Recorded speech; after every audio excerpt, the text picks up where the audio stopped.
샬롬, 오늘의 말씀지기 라테화 간사입니다. 저는 개인적으로 성경에서 역사서를 좋아하는데 사무엘 상하에서 열왕기 상하로 이어지는 이야기들은 참 흥미진진합니다. 그것은 몇천 년 전의 이야기이지만 오늘의 이야기이기도 하기 때문입니다.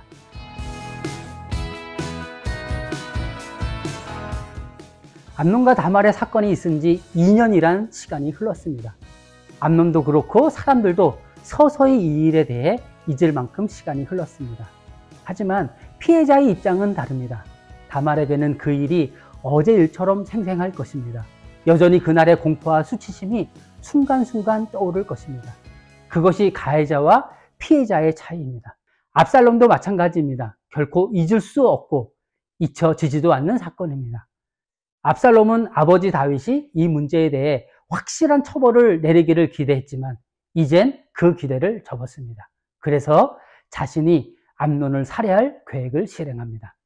먼저 양탈 깎는 일을 맞아 왕과 모든 왕자를 초청합니다.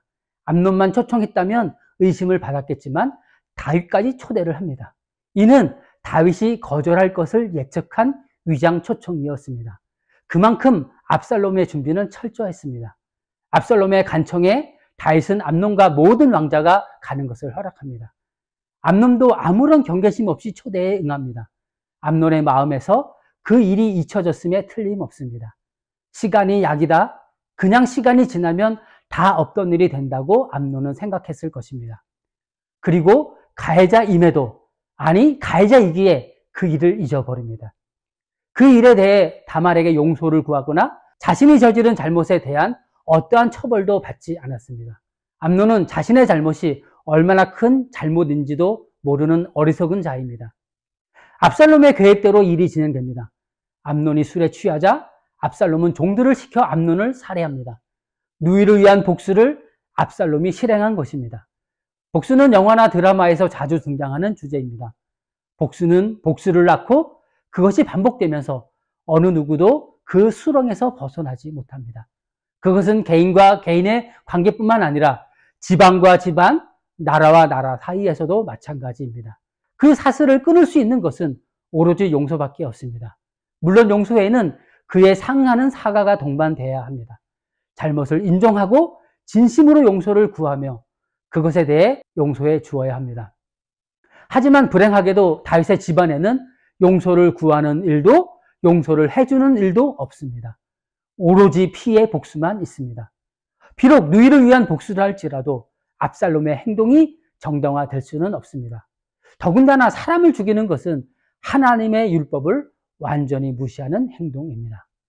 암논이 살해되자 다른 왕자들도 겁에 질려 도망칩니다. 이 사건은 압살롬이 모든 왕들을 죽였다는 소문으로 부풀려졌고 이 소식을 들은 다윗은 쓰러집니다. 이때 암논의 친구인 요나답이 냉철한 판단으로 압살롬이 다말의 일로 앙심을 품고 오직 암논만 죽였을 것이라고 보고합니다.